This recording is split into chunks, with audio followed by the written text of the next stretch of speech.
మిత్రులారా, land clinic ఛానల్కి స్వాగతం. ఈ ఎపిసోడ్లో నాన్ అగ్రికల్చర్ ల్యాండ్ సంబంధించిన ఫీజు లేదా పన్ను గురించి తెలుసుకుందాం. దానిపైన రాష్ట్ర ప్రభుత్వము లేటెస్ట్గా తీసుకొస్తున్న మార్పుల గురించి తెలుసుకుందాం. నాన్ అగ్రికల్చరల్ ల్యాండ్ నలా పన్ను అంటే అగ్రికల్చర్ భూములలో వ్యవసాయం కాకుండా ఇతర ఏ కార్యక్రమాలు చేపట్టినా, ఒక ఇల్లు కట్టుకున్నా, ఒక లేఅవుట్ ఏర్పాటు చేసినా, ఒక పరిశ్రమ ఏర్పాటు చేసినా, ఒక ఎక్కువ కల్చర్ ఏర్పాటు చేసినా, ఏ రకమైన వ్యవసాయేతరమైన ఏ రకమైన పని చేసినా సరే దానికి ప్రత్యేకంగా ఫీజు చెల్లించాల్సిన అవసరం ఉంటుంది. దానినే నాలా ఫీజు అని చెప్తారు, నాలా పన్ను అని చెప్తారు. ఇది రెవెన్యూ డిపార్ట్మెంట్ ద్వారా ఇప్పటి వరకు చెల్లింపులు జరుగుతున్నాయి. అనుమతులు రెవెన్యూ డిపార్ట్మెంట్ ద్వారా జరుగుతున్నాయి. ఈ ఏర్పాటుకి త్వరలో మార్పులు తీసుకురాబోతుంది రాష్ట్ర ప్రభుత్వం.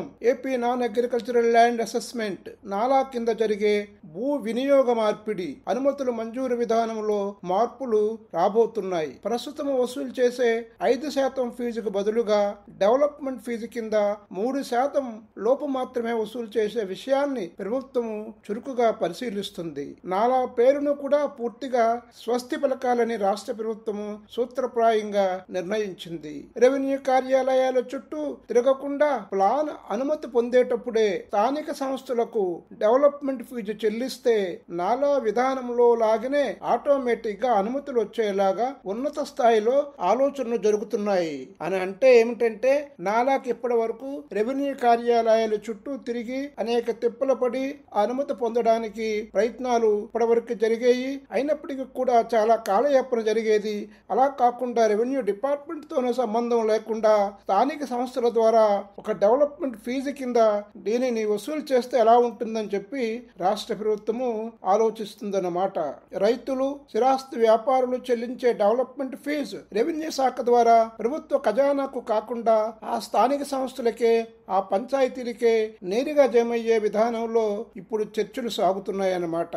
గత ప్రభుత్వంలో దీనిని 5% వరకు పెంచారు ఈ ఫీజును. భూ వినియోగ మార్పిడి కోసం సర్వే నంబర్ ప్రకారం దరఖాస్తు చేస్తే 21 రోజుల్లో అనుమతులు ఇవ్వాలి. కానీ గతంలో 6-7 నెలల వరకు కొన్ని చోట్ల రాలేదు. అనుమతులు సకాలంలో రావట్లేదని, 5% ఫీజుతో ఆర్థిక భారం పెరిగిందని క్రెడాయి వంటి సంస్థలు ప్రభుత్వాన్ని మొరపెట్టుకున్నాయి. ఇటీవల జరిగిన ఉన్నత స్థాయి సమీక్షలో ముఖ్యమంత్రి చంద్రబాబు నాయుడు గారు నాలా పేరును కూడా మార్చేద్దామని చెప్పారు. ఈ పరిస్థితులలో నాలా స్థానంలో డెవలప్మెంట్ ఛార్జ్ విధానంపై కసరత్తు మొదలయ్యింది. దీనిపై అధికారిక నిర్ణయం త్వరలో వెలువడే అవకాశం కూడా ఉంది. కాబట్టి దీని వలన మనం ఇల్లు కట్టుకోవాలన్నా, చిన్న లేఅవుట్లలో స్థలం తీసుకోవాలన్నా, మరి ఏ రకమైన వ్యవసాయేతర విధానంలో భూమిని ఉపయోగించుకోవాలన్నా సరే అనుమతులు త్వరితగతిన ఈ పద్ధతిలో రావడానికి అవకాశం ఉంటుంది.